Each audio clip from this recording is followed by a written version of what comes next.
ไม่ได้ปากคนละเดี๋ยวพูดนู่นหรอกครับโอ้ยยอมหน่อยได้หรอโอ้ยจอดได้เดี๋ยวสอนเดี๋ยวก่อนที่บ้านนี้ไม่ยอมแล้วกองเดียวเกี่ยวป่ะมันโดนใจเราเชื่อนะเราเชื่อนะใส่นะหมดเลยที่เราเข้าอยู่ว่าที่บ้านนี้อ่ะเกี่ยวแบบนี้เกี่ยวแบบนี้เป็นยังไงอะไรอย่างเงี้ยเราอยู่เกี่ยวกับเกี่ยวกับเลยนะดูไม่รู้เลยเกี่ยวกับเลยนะเราอยู่ได้นะ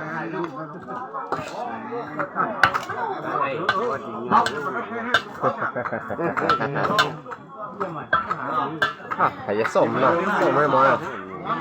โอ้นะส่งนะส่งเข้ามาเลยนะเนาะใ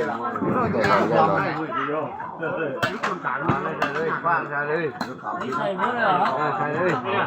หน้าผมก็ลืมนะอย่าก้อนอ่ะ